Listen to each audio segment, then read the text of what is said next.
Sean bienvenidos una vez más a este su espacio expositivo con Tulio Reyes Miranda, comentando una vez más el libro de Marcos, ya con la lección número 10, titulado Los últimos días. Básicamente en esta oportunidad comentaremos el capítulo 13 de este evangelio, de este documento conocido como el libro de Marcos. Muy bien, para introducirnos en este estudio, en este comentario, vamos directamente al pasaje con el cual vamos a tratar. Bueno, en el capítulo 13, versos 1 al 4, se introduce de la siguiente manera.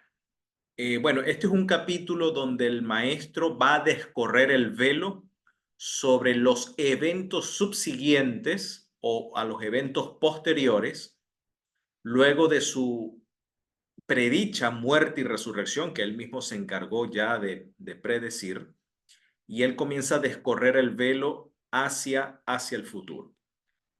Bueno, dice acá que saliendo del templo, bueno, el contexto habla de que Yeshua elogia a una mujer que ofrenda para el templo que estaba en remodelación por el rey Herodes, y piadosos judíos contribuían, es lo que se conoce como la trumá. Esa ofrenda era la trumá que se utilizaba para la remodelación del templo.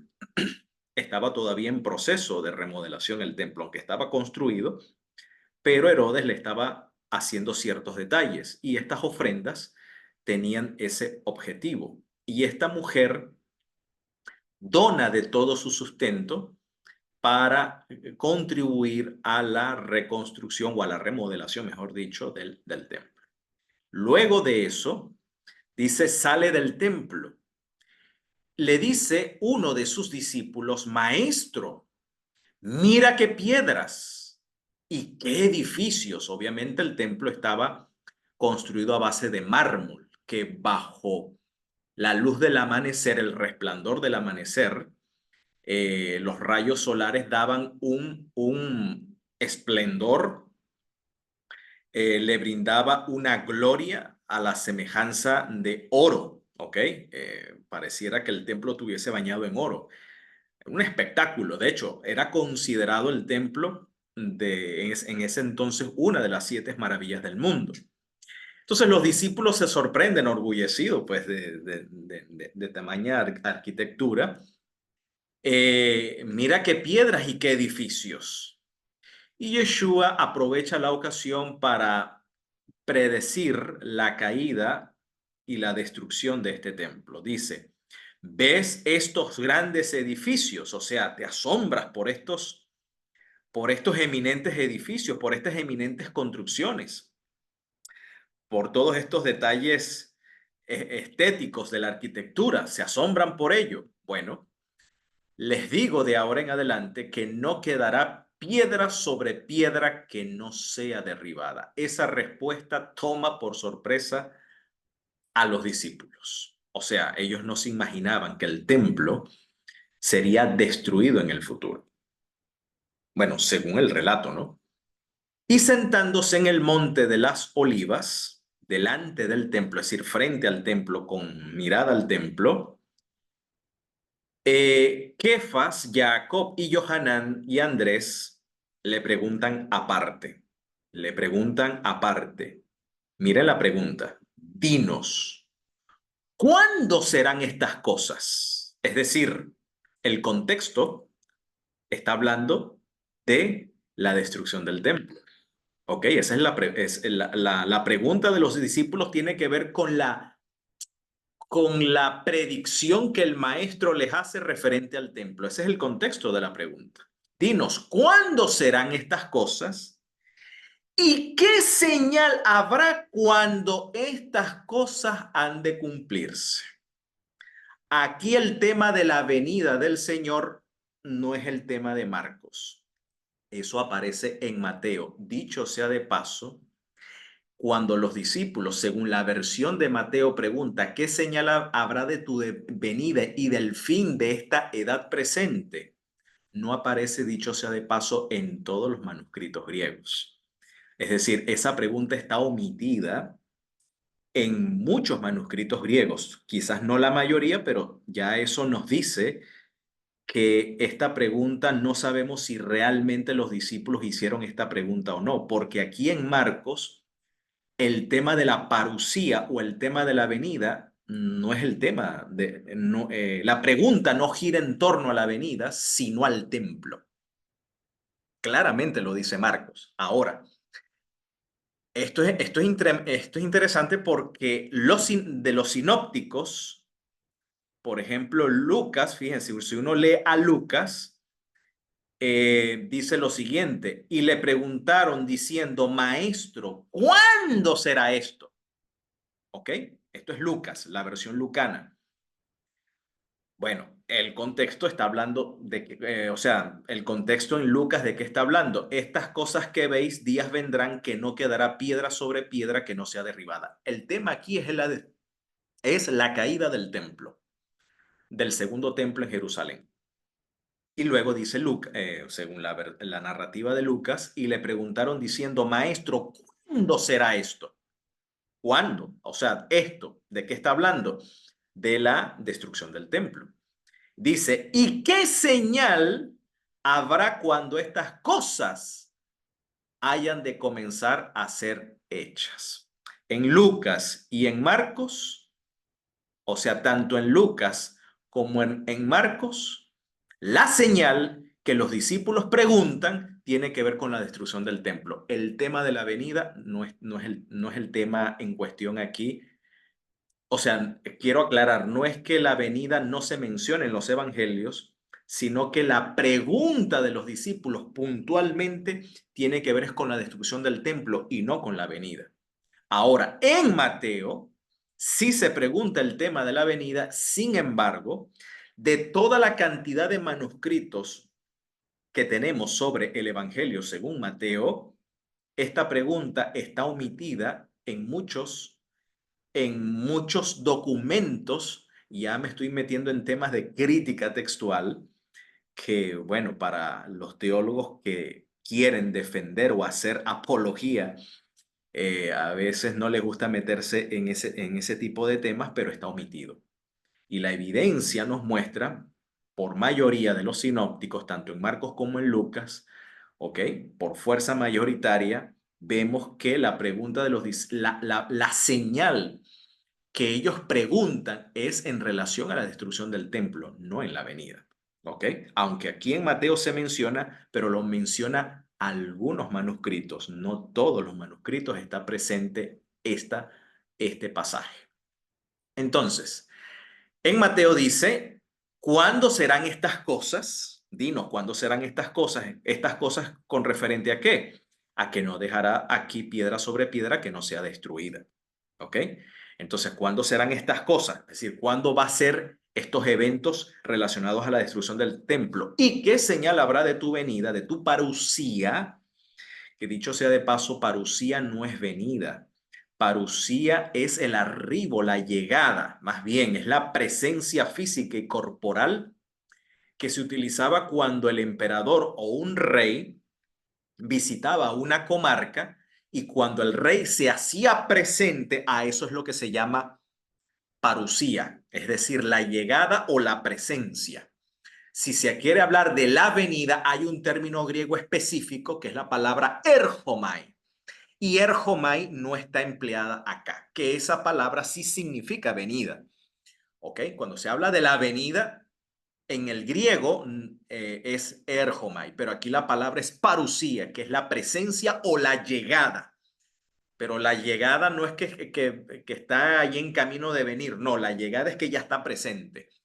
¿Ok? El arribo de un rey a su comarca. Eso es la parusía. Y aquí la pregunta es, ¿qué señal habrá de tu parusía? Es decir, de tu presencia y del fin de la era, de la presencia corporal. ¿Ok? Esto es lo que es importante saber cuál es el contexto del uso de las palabras que están en el texto bíblico. Pero bueno, en síntesis, tanto en el Evangelio de Marcos como en el Evangelio de Lucas, ¿ok? El tema de la parusía está ausente en la pregunta de los discípulos. La pregunta puntual es, ¿cuándo será esto? Es decir, ¿qué señal habrá cuando estas cosas han de comenzar a ser hechas? Es decir, la pregunta gira en torno a la destrucción del templo. Ahora, ¿cuál es la respuesta? ¿Cuál es la respuesta? ¿Cuáles son las señales, los indicios de la cercanía de la destrucción del templo? ¿Cuáles son los indicios? Bueno, responde el maestro según la narrativa de Marcos, que es el tema que estamos estudiando. Estamos estudiando Marcos, no estamos estudiando ni Mateo ni Lucas, sino puntualmente Marcos. Entonces dice, porque vendrán muchos en mi nombre diciendo yo soy el ungido. Es decir, que aquí esto es un tema judío, ¿ok? Esto no es un tema que compete al cristianismo, bueno, sí en parte compete al cristianismo, pero porque el tema gira en torno a la pregunta de la destrucción del templo, por lo tanto, tiene que ver con la nación judía. Esto tiene que ver con la nación judía, no fuera de la nación judía. Por tanto, la respuesta del maestro atañe al pueblo judío. Dice, porque muchos vendrán en mi nombre diciendo yo soy el ungido, yo soy el Mesías. En realidad, en los manuscritos más antiguos dice yo soy él. O sea, aquel yo soy él, se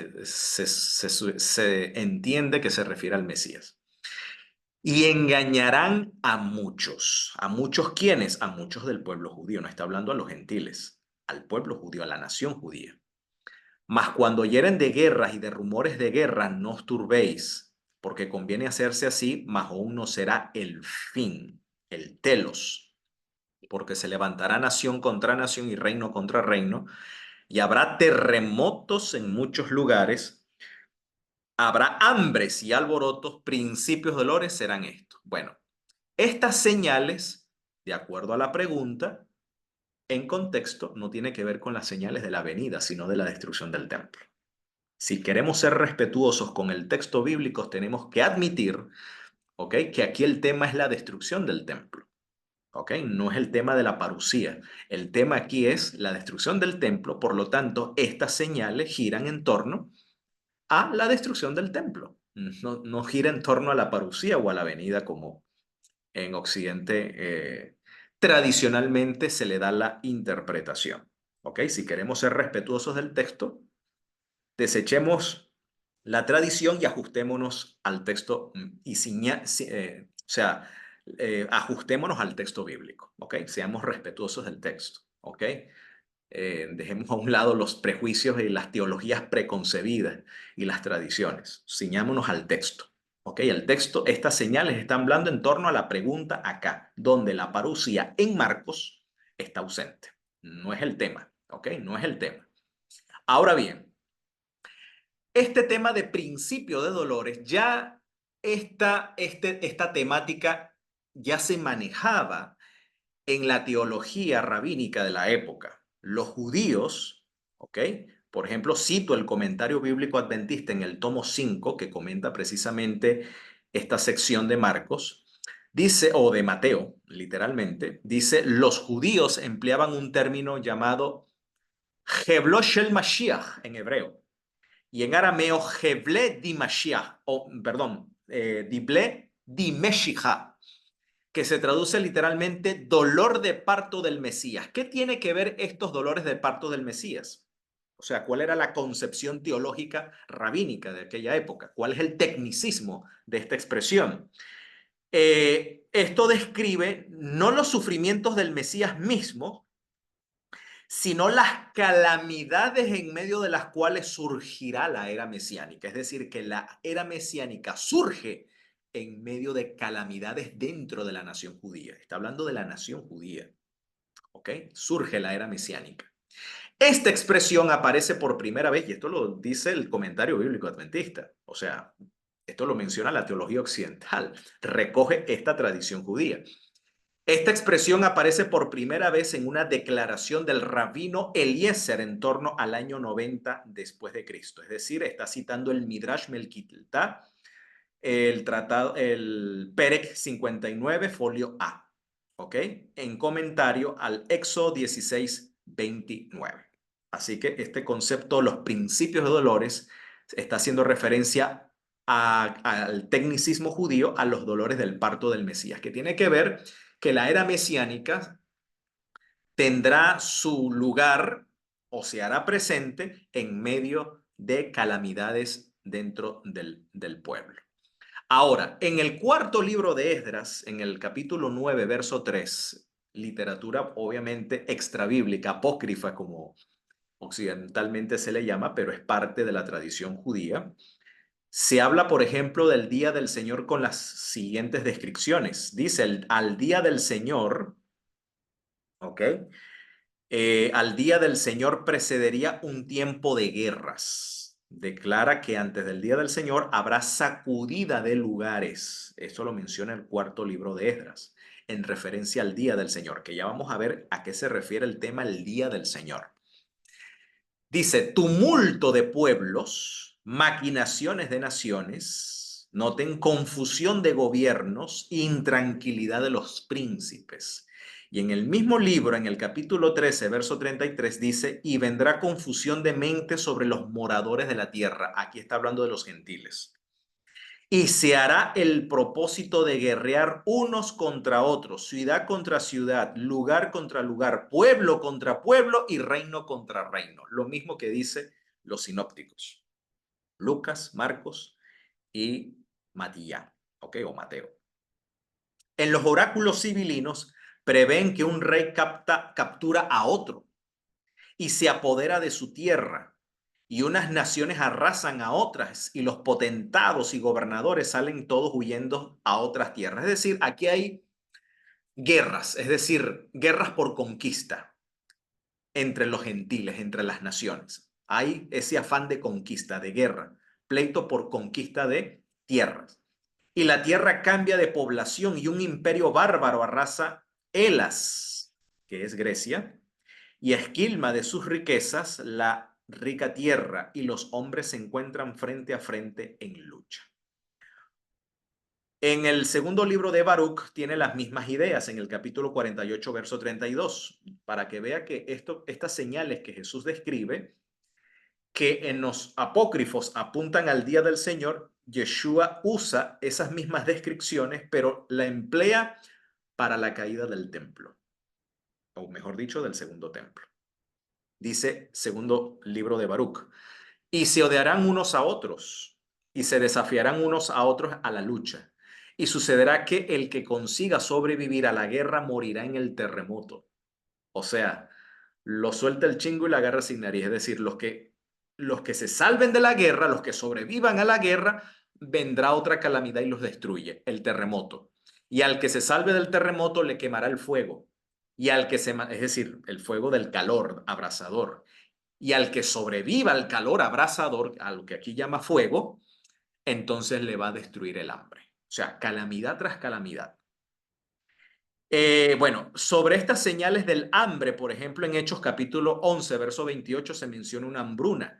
Se hace alusión a una gran hambre en Judea en torno al año 44 después de Cristo, justo antes de la destrucción del templo. Durante el reinado de Claudio, entre los años 41 y 54, hubo 4 grandes hambres. Esto lo describe el comentario bíblico adventista. Remítase a esta fuente donde doy esta información.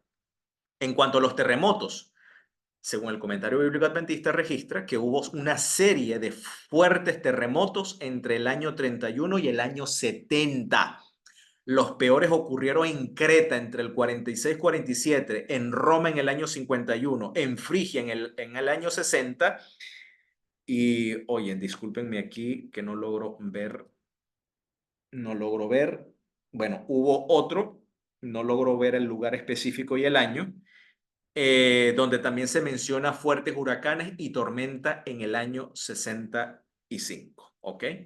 Así que desde el año 31 hasta el año 70, durante ese periodo, ocurrieron 4 grandes terremotos, y justamente antes de la destrucción del templo. O sea, que todas estas señales apuntan es a la destrucción del templo, según Marcos, ¿ok? Y según Lucas también. Y también Mateo, solo que Mateo enlaza 2 temas, la destrucción del templo y la parucía, en la pregunta de los discípulos. Pero Marcos no. Marcos enfoca es la destrucción del templo. Mas vosotros mirad, mas ustedes miren por ustedes, o sea, pongan atención por ustedes mismos. ¿Cuál es el tema principal de Marcos 13? El tema principal de Marcos 13 no es la venida ni la destrucción del templo, sino este punto que más adelante el maestro va a puntualizar. Porque os entregarán en los concilios y en sinagogas seréis azotados y delante de gobernadores y de reyes serán llamados por causa de mí en testimonio a ellos. Noten. Y a toda la gente conviene que el evangelio sea predicado antes. ¿De qué manera el evangelio va a ser predicado antes de la destrucción del templo a los gentiles? Fíjense que esta profecía se cumplió justo antes de la destrucción del templo. Pero ¿bajo qué marco? Bajo el marco de persecución. O sea, el evangelio sería predicado a los gentiles. En Mateo 24 dice a todo el mundo habitado, a toda la oicumene. ¿Ok? La oicumene, el mundo habitado, se refiere a todo lo que el Imperio Romano había conquistado. Eso es la oicumene. O sea, la China no pertenece a la oicumene. América, que en ese tiempo no se conocía, no pertenece a la oicumene. La oicumene es donde el Imperio Romano gobierna y hace presencia. Eso es la oicumene. Por tanto, el Evangelio, cuando dice que será predicado este Evangelio a todo el mundo, en la palabra mundo, no es una traducción correcta. Y eso se presta a confusión. La palabra ahí en griego es oikumene. Si se quiere hablar de mundo en el sentido de todo el globo terráqueo, tendría que utilizar la palabra cosmos. Pero allí en el griego no se utiliza la palabra cosmos, sino oikumene. Y el oikumene tiene que ver con el mundo habitado. Es decir, el mundo que el Imperio Romano había conquistado. Esa es la oikumene. Entonces, ¿bajo qué contexto el evangelio sería predicado en la oicumene? Bajo el contexto de persecución. Serán llevados a concilios, a las sinagogas serán acetados, ante los gobernadores, a los reyes serán llamados por causa de mí, en testimonio a ellos. Es decir, que el testimonio a los gentiles serían dados cuando ellos vayan a juicio. ¿Ok? A dar testimonio, por supuesto, de su fe en Yeshua como el Mesías, porque ese era el mensaje que el evangelio predicaba. El centro era la fe en el Mesías Yeshua.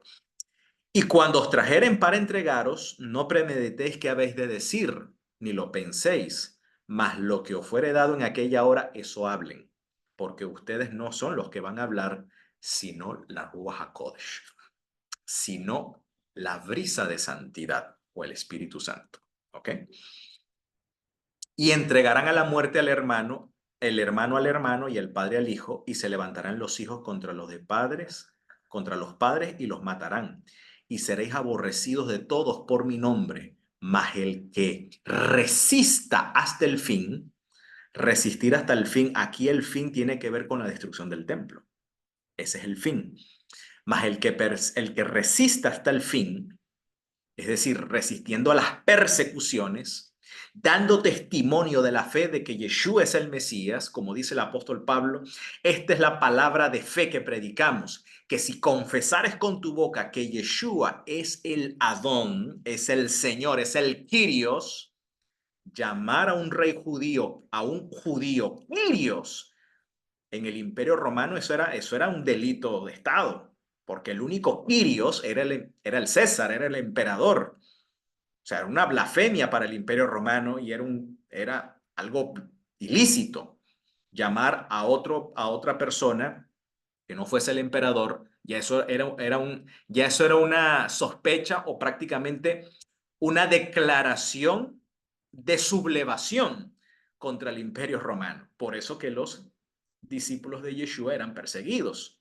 ¿Ok?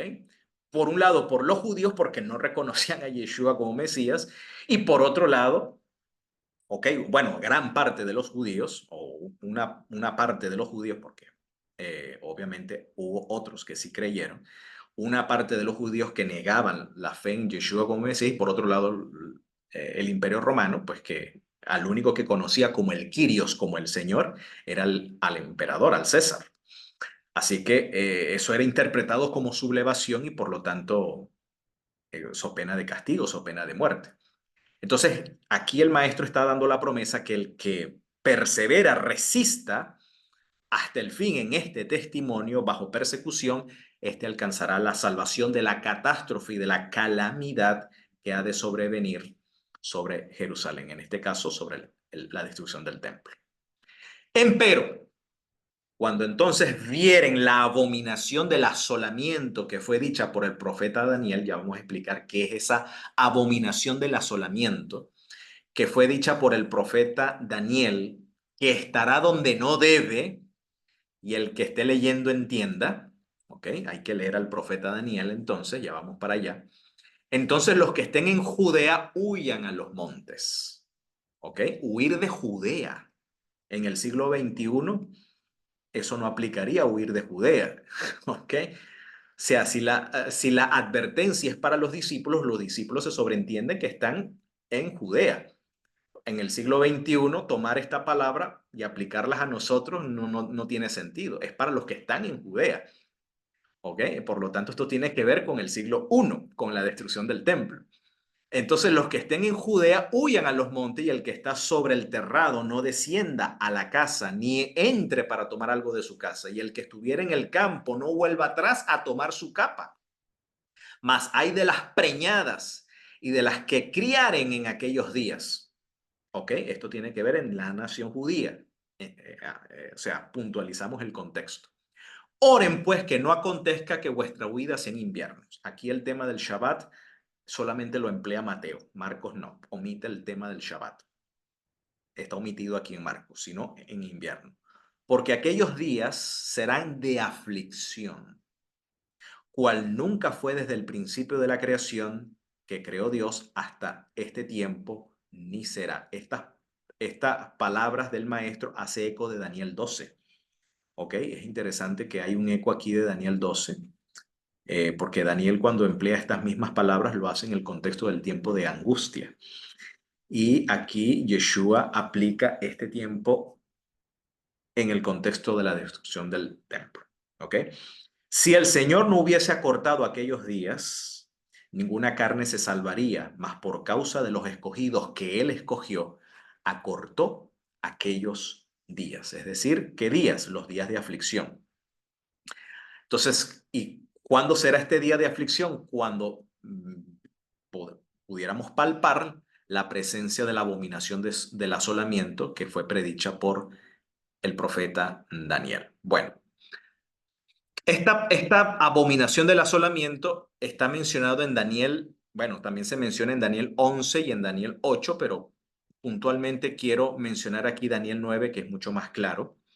Cuando se habla de las 70 semanas, luego de cumplirse las 70 semanas o completarse las 70 semanas, doy por entendido que ustedes conocen el tema, no voy a explicar las 70 semanas en esta ocasión, pero dice allí que por otra semana confirmará el pacto con muchos y a la mitad de la semana hará cesar el sacrificio de la ofrenda. Después,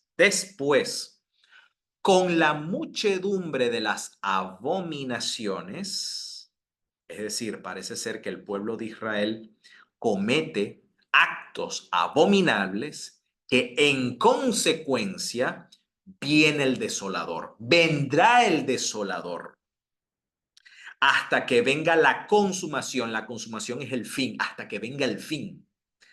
Y aquí el fin tiene que ver es con la destrucción del templo, porque dice, y lo que está determinado se derrame sobre el desolador. Es decir, el que trae la desolación sobre Jerusalén y sobre el templo. Ese es el desolador. Y cuando este desolador se hace presente, llega, en este caso el fin, llega la consumación. Ahora, en Lucas 21 al 24, que tanto en Mateo como en Marcos se usa la expresión la abominación del asolamiento o la abominación asoladora, Lucas no usa esa expresión abominación asoladora, sino dice otra expresión. Y aquí aclara qué es la abominación desoladora. Dice, pero cuando vieres a Jerusalén rodeada de ejércitos de gentiles de las naciones extranjeros, invadiendo a Jerusalén, sepan entonces que su destrucción ha llegado. La abominación desoladora o la abominación que causa desolación es la presencia de gentiles o la presencia de extranjeros, sitiando la ciudad y trayendo su destrucción. Entonces, los que estén en Judea, noten lo mismo que dice Marcos y lo mismo que dice también Mateo. Los que estén en Judea huyan a los montes y los que en medio de ella váyanse y los que estén en los campos no entren en ella. Porque estos son días de retribución para que se cumplan todas las cosas que están escritas. ¿Cuáles cosas que están escritas? En Daniel 9:7 y también en otros textos que ya vamos a ver. Y luego dice, mas hay de las que estén encintas y de las que críen aquellos días porque habrá gran calamidad en la tierra. En Marcos dice, habrá gran aflicción. Aquí la aflicción en Marcos, en Lucas, tiene que ver con calamidad en la tierra. E ira sobre este pueblo. ¿Cuál pueblo? El pueblo judío. No es otro pueblo. ¿Ok? No es el pueblo luterano ni el pueblo anglicano. Es ira sobre este pueblo, el pueblo judío.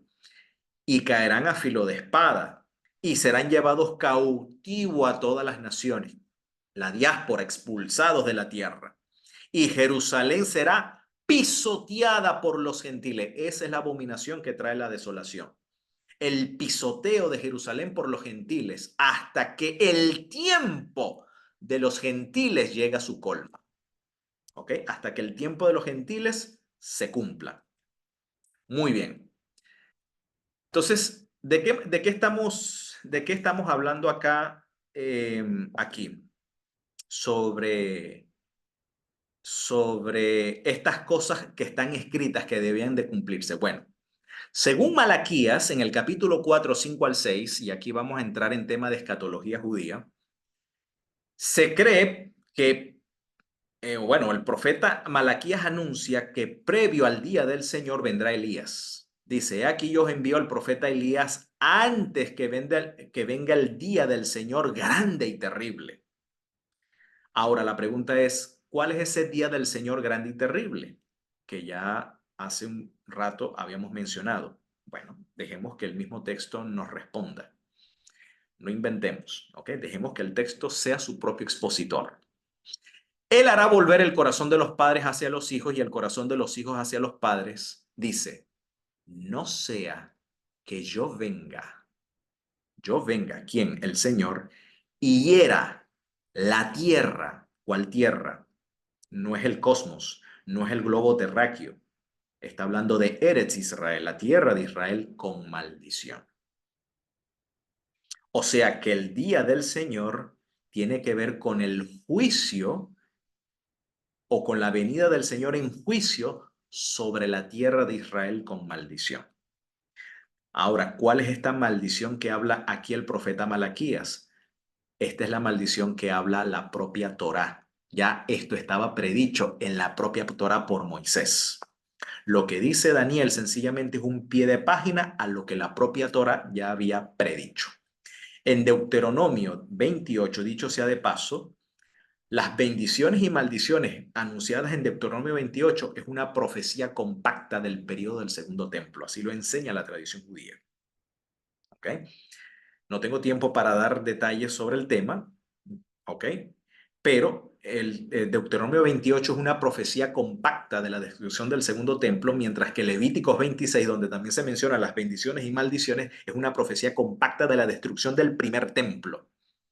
Es decir, Levíticos 26 preanuncia los eventos que tienen que ver con del periodo del primer templo, mientras que Deuteronomio 28 es con el periodo del segundo templo.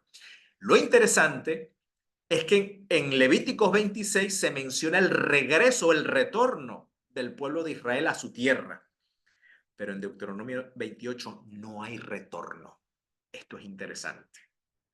En Deuteronomio 28 no hay retorno. Y esto es un dato importante que la Escritura nos da. Ahora bien, ¿de qué maldición entonces habla Malaquías? Que este día del Señor grande y terrible está relacionado con herir la tierra con maldición. Bueno, Deuteronomio 28:20 dice, y el Señor enviará contra ti maldición, quebranto y asombro. ¿De qué está hablando? Bueno, en contexto, si vamos al versículo 49 al 52, dice, el Señor traerá contra ti una nación de lejos. Toda la tradición judía entiende que esto se refiere a Roma. Incluso la autora Elena White, comentando este pasaje, dice que aquí el espíritu de la inspiración está indicando que esto se refiere a Roma. ¿Ok? Aquí hay unanimidad. Tanto en la tradición judía como en la teología occidental hay unanimidad que esto se refiere al Imperio Romano.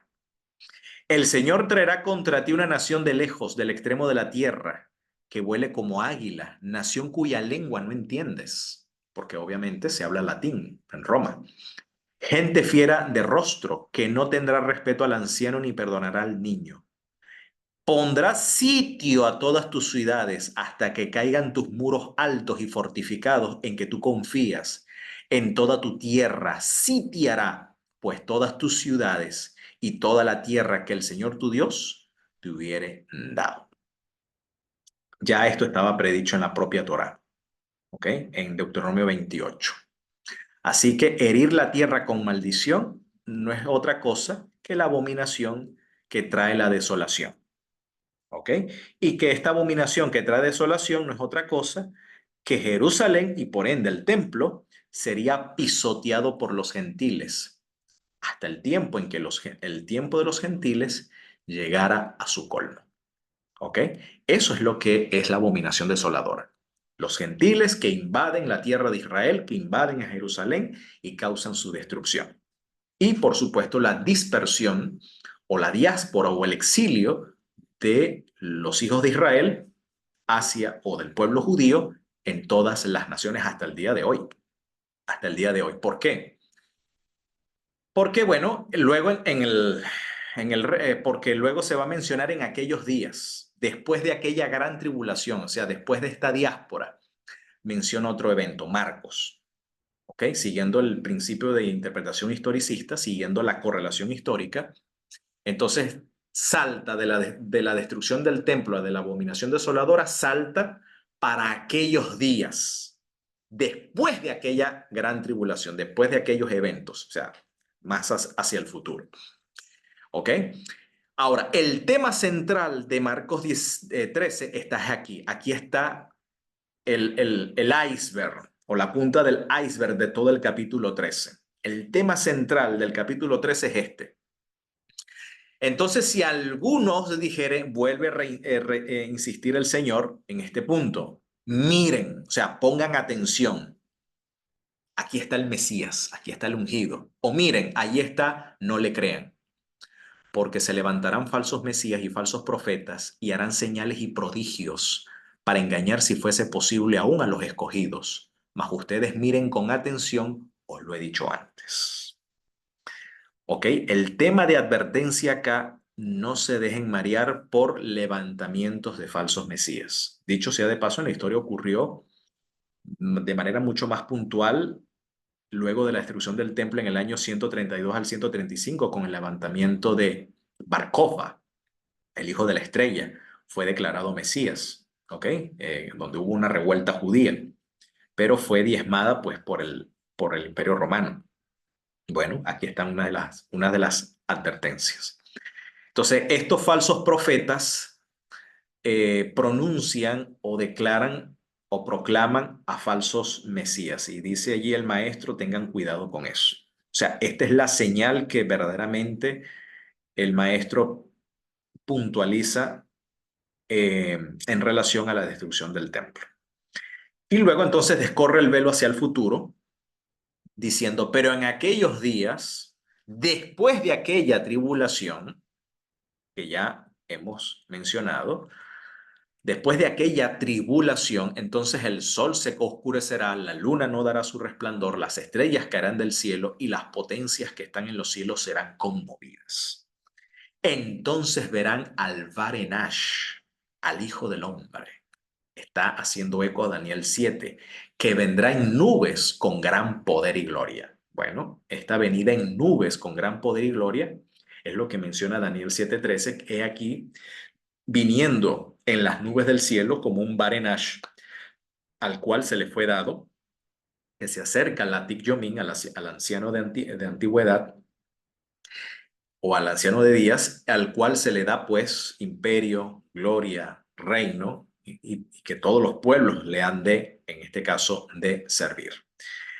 Entonces Marcos describe los eventos, o sea que toda la tribulación se enfoca en la destrucción del templo y luego después de la gran tribulación se enfoca en que las potencias del cielo serán conmovidas, el sol, la luna y las estrellas, e inmediatamente el arribo o la presencia, la llegada, la parusía del Varenash, del Hijo del Hombre, o del Varnaflé, como se conoce en la tradición judía también a este Varenash.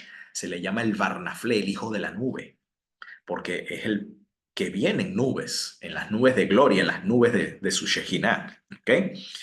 Y entonces enviará a sus ángeles y juntarán a sus escogidos de los cuatro ángulos o de los cuatro vientos, desde el extremo de la tierra hasta el otro extremo del cielo. Es decir, que el retorno a la tierra prometida sería llevada a cabo, sería efectuada según la descripción del maestro relatada por Marcos en la parucía del Varenash. Así que el regreso de los judíos a su tierra en 1948, ¿ok? Queda descartado como cumplimiento profético. En realidad, el cumplimiento profético del retorno, de ese vacío que habla Deuteronomio 28, donde no hay retorno, pues el retorno se va a dar aquí, ¿ok? Cuando el Hijo del Hombre venga en nubes de gloria, con gran poder y gloria. Ahí va a juntar a sus escogidos de los cuatro extremos de la tierra, los va a traer, en este caso, a su tierra, que según el Apocalipsis, esto ocurrirá posterior a los 1000 años, ¿ok? Así que aquí está la lección que el maestro nos da en cuanto a estos eventos. De la higuera entonces aprendan el mashal, la parábola o la comparativa. Cuando ya su rama está en tierna y brotan las hojas, sabéis que el verano está cerca. Así también ustedes, cuando vean que estas cosas comiencen a suceder, ¿cuáles cosas? Las señales que tienen que ver con la destrucción del templo, conozcan que está cerca las puertas. De cierto os digo que no pasará esta generación. Dicho sea de paso, toda esa generación que vio las señales de la destrucción del segundo templo presenció la destrucción del segundo templo. ¿Ok? De cierto os digo que no pasará esta generación hasta que todo esto acontezca. Es decir, aquellas señales que tienen que ver con la destrucción del templo, con la abominación que trae la desolación. El cielo y la tierra pasarán, pero mis palabras no pasarán. Pero de aquel día, o sea, ¿de cuál día? Del arribo del Varenash, del Hijo del Hombre. Pero de aquel día y de la hora, nadie sabe. ¿Cuándo va a suceder? Nadie sabe. Quiere decir que aquí se corrobora entonces que las señales que el maestro había dado tiene que ver con su generación, que no pasaría hasta que todo esto aconteciera. Pero de aquel día, cuando las potencias de los cielos fueran conmovidas y viniera el Hijo del Hombre en nubes, con poder y gloria, enviando a sus ángeles en busca de sus escogidos en los cuatro extremos de la tierra, de ese día y de su hora nadie sabe. Ni aun los ángeles que están en el cielo, ni el Hijo, sino Abba, sino el Padre. Entonces, ¿la enseñanza cuál es? Miren, vigilen y oren. ¿En relación a qué? En relación a estos engaños, de creer en falsos profetas y de creer en falsos mesías y ser mareados con las señales y prodigios que ellos pudieran realizar para, para entontecer en este caso, a los simples, en este caso, ¿ok? A los ingenuos. Entonces, vigilen y oren, ¿ok? Vigilen y oren porque no saben cuándo será el tiempo. Es como el hombre que yéndose lejos dejó su casa y dio autoridad a sus siervos y a cada uno su obra y al portero mandó que vigilase. Los que vigilan son los porteros, los guachimán, como se dice popularmente, ¿no? Vigilen pues, así que la obra de los discípulos es la obra de un portero. A ellos, a los discípulos, aquellos que tenemos el lucero de la mañana brillando en nuestros corazones, bajo el testimonio de las palabras proféticas más seguras en las cuales hacemos bien estar atentos, vigilantes, como una antorcha que brilla en lugar oscuro, hasta que el lucero de la mañana resplandezca en nuestros corazones. Bueno, estos son los porteros. Estamos llamados a ser los porteros que debemos advertir los y desenmascarar a los falsos mesías y a los falsos profetas y proclamar al Mesías verdadero. Así que vigilen pues, porque no saben cuándo vendrá el Señor de la casa, si al anochecer o a la medianoche o al canto del gallo o a la mañana, para que cuando venga de repente, erjomai, el verbo que se utiliza aquí, no os halle durmiendo.